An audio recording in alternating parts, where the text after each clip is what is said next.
El feminicidio es el asesinato provocado por los hombres motivados por la misoginia y el sexismo. Este tipo de asesinato se caracteriza por la suma violencia que utiliza él o los agresores, ya que la mayoría de los casos usan la tortura antes de acabar con la vida de la víctima, tales como violación, apuñalamiento, desmembramiento, mutilación, golpizas severas, ahorcamiento y canibalismo en algunos casos. Donde México es un país en el que 10 mujeres son asesinadas cada día con razón de género, de acuerdo con la ONU, a manos de personas cercanas a las víctimas, donde también un gran porcentaje de mujeres ha sufrido algún tipo de abuso o acoso. Y es que es un problema de importancia que tiene atemorizada a la población femenina. Es evidente que existe un descontento por las injusticias. Es así que es razonable pensar que habrá quienes alcen la voz en nombre de las que ya no la tienen y salgan a protestar. Un claro ejemplo de injusticia es el feminicidio de Fátima Quintana. Una niña de tan solo 12 años fue víctima de 3 de sus vecinos. Se trataba de los hermanos Misael y Luz Ángel Ataide Reyes, acompañados por José Juan, alias El Pelón, quien se encargaba de distribuir estupefacientes entre los jóvenes de la comunidad, y que tiempo antes ya había manifestado a sus amigos sus deseos de violar a la niña. El 5 de febrero de 2015, Fátima regresaba de la escuela cuando fue interceptada por sus agresores. Estos la secuestraron y la encerraron en un domicilio donde fue víctima de por lo menos 43 heridas en la cabeza, cuello, tórax, abdomen y extremidades, además de lesiones anales y genitales, la mayoría de ellas provocadas por un objeto punzocortante, originadas en maniobras de sometimiento. A pesar de todas las torturas, Fátima seguía luchando por sobrevivir. Y por ello los atacantes sin piedad, para terminar con la vida de la niña, le arrojaron 3 piedras de por lo menos 3 kilos cada una en la cabeza, y finalmente la enterraron en el bosque. El 10 de febrero de 2015 fueron acusados del feminicidio los hermanos Luis Ángel y Misael, acompañados de José Juan. Sin embargo, hasta 2017 fueron sentenciados a 72 años de cárcel. Luis Ángel, mientras que Misael, por ser menor de edad, solo tuvo una sentencia de 5 años de cárcel, mientras que José Juan fue declarado inocente por llevar como prueba 8 videos en donde mostraba su presencia en una escuela privada, mientras ocurría el feminicidio. Aunque los vecinos de Fátima afirmaron ver al sujeto en la escena del crimen, las pruebas no fueron sometidas a peritaje para comprobar la legitimidad, por lo que podemos ver el poco compromiso y la poca importancia que le dan a estos casos en donde la mujer es víctima. Las mujeres están cansadas de esta realidad y han decidido levantar la voz y mostrar lo importante que es. Piden respuesta a estos actos violentos, piden que se acabe este patriarcado. Por ello marchan, protestan y se hacen notar. Dichas marchas han sido catalogadas por distintas personas como innecesarias, molestas, agresivas o incluso ridículas, generando un odio irracional hacia las feministas, un miedo a la rebelión y al cambio inclusive. Esto siendo algo inclusive histórico, donde por ejemplo las marchas de las sufragistas eran reprimidas en Inglaterra, así que las mujeres idearon planes más violentos, como cuando en 1913 detonaron una bomba en una construcción que servía al Ministerio de Finanzas. David Lloyd George. También en varias ocasiones quemaron buzones de correo, cortaron cables de luz y rompieron vidrios en negocios. Esto llevaría a que las sociedades de aquellos tiempos se opusieron a las exigencias de las sufragistas, considerando que una mujer no sería capaz de ser racional para llevar temas como la política, o que sería un doble voto a el hombre de la casa usar a su mujer para votar a favor de algo. El cartel Desde mi Margarita se convirtió en sufragista. Muestra una cubierta de esta canción satírica de 1913. Muestra el miedo de muchos hombres a que el voto femenino fuese el inicio de una revolución que invirtiese los roles tradicionales de hombres y mujeres. A su vez, una de las primeras marchas por los derechos de la mujer en México fue en 1936, donde el Consejo Nacional del Sufragio Femenino llevó a cabo una marcha en abril, donde más de 200 mujeres se congregaron en el hemiciclo a Juárez y marcharon hacia Palacio Nacional, para protestar por el alza de los precios de productos de primera necesidad y exigir que se reconociera a las mujeres su derecho al sufragio mediante la reforma constitucional. El 9 de octubre de 1970, una decena de capitalinas marcharon en la calle de la Zona Rosa por el derecho a usar minifalda en la Ciudad de México. El movimiento feminista de los años 70 estuvo muy emparentado con la desobediencia civil. No era un movimiento estructurado con declaraciones de principios, ni tácticas ni estrategias de lucha cuidadosamente reflexionadas. Era una revuelta que se iba dando de manera improvisada y espontánea. Ya en 1976 se presenta la necesidad de crear algún órgano de expresión y de comunicación, ante lo cual se manifestaron diferencias en el seno del movimiento. Algunos querían sacar una publicación, otros querían organizar un movimiento de masas. Salieron algunas publicaciones efímeras que pasaron como cometas por el firmamento del feminismo mexicano. Una se llamó La Revuelta, otra Chihuahua, pero en realidad ni se sacó una publicación sólida y duradera, ni se formó un movimiento de masas.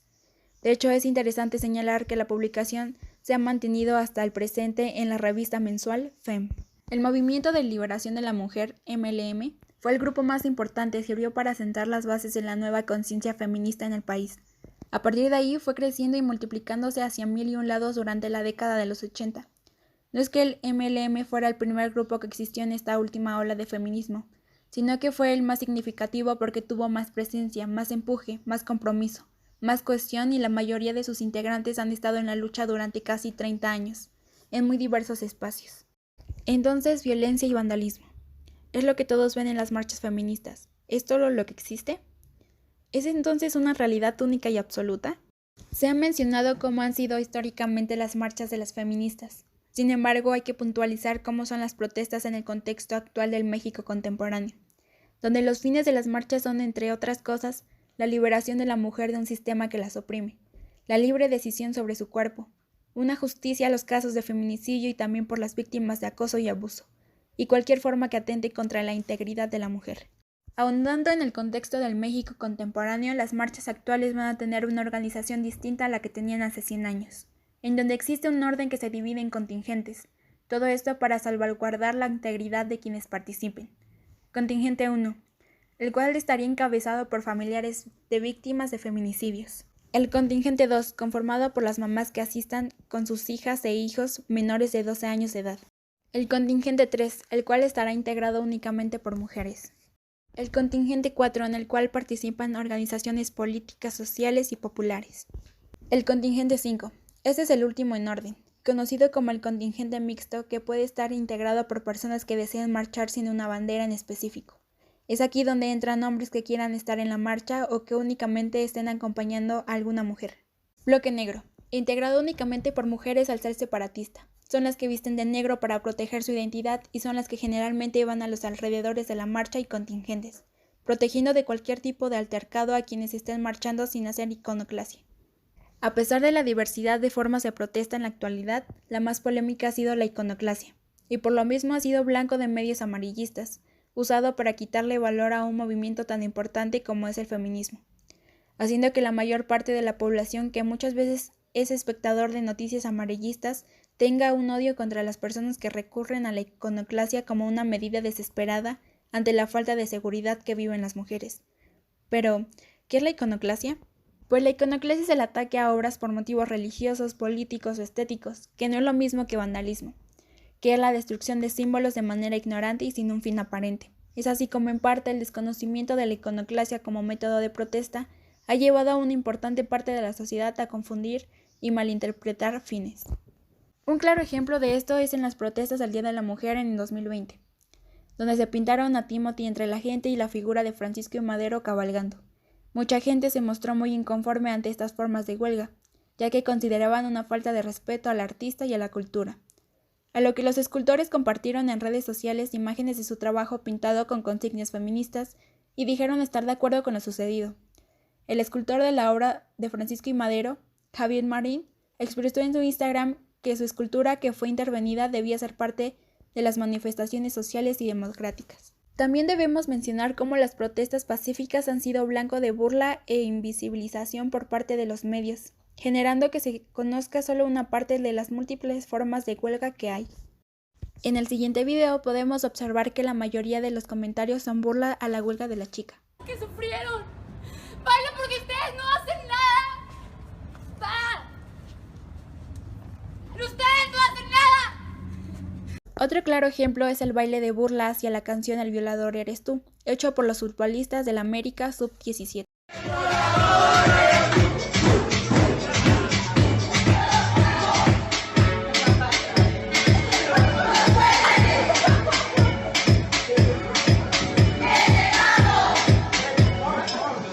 Por otro lado están las manifestaciones invisibilizadas.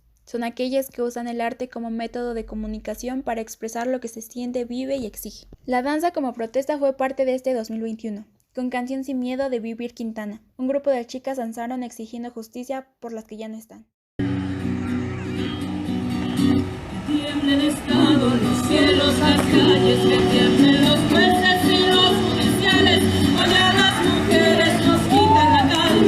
La cantante Renee Ghost, en apoyo a las feministas y a sus ideales, también ha creado canciones que se consideran himnos feministas. Una de ellas la canción Querida Muerte, siendo esta la descripción de lo que se vive diariamente como mujer en un país machista. Y fíjate muy bien que cualquier trago que te tomes te lo sirvan cuando estés allí delante. A mis hermanos no sé qué les dijo, no sé si le mortifique que alguna mujer los mate. Gracias a estas propuestas se ha hecho visible y se le ha dado una mayor atención o difusión a las distintas problemáticas que se vive como mujer. Aunada la atención a distintos casos de opresión, feminicidio o cualquier tipo de abuso, exigiendo justicia por las tantas mujeres víctimas de la opresión y así a su vez se le ha dado la importancia que merece a muchas situaciones, creando leyes que protegen la integridad de las mujeres. Por eso es importante informarnos sobre lo que acontece en nuestro país y qué sucede durante las protestas, para no crear en especulaciones y no tener un feminismo selectivo. Además de lograr ser empáticos con la causa, tolerando la diversidad de formas de protesta, dejando de lado los comentarios absurdos y machistas tales como «Mejor quédate en tu casa y atiende a tu marido». «Yo lavo los trastes, ¿eso ayuda? A nosotros también nos matan». «No sean ridículas, por las que ya no están», dicen, pero si apoyan el aborto, matan a un ser vivo, sea dentro del vientre de una mujer o la mujer. Lo mismo es un asesinato. Llévenlo en sus mentes, métanselo en la cabeza. Cualquiera de los dos casos es asesinato. Es importante destacar la indignación que nace de la respuesta de los ciudadanos, preocupándose más por la forma que por el fondo. No hay una forma correcta o incorrecta de protestar. No hay una manera hegemónica o única, ya que hay tantas formas como personas hay en el mundo.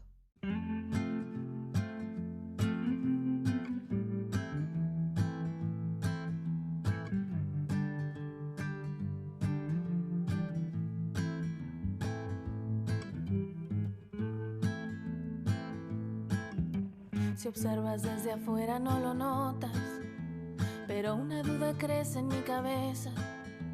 ¿Será que lo mejor es ir a prisa mientras doy vuelta en la esquina de los ojos que me acechan? ¿Será que les aguanto la mirada?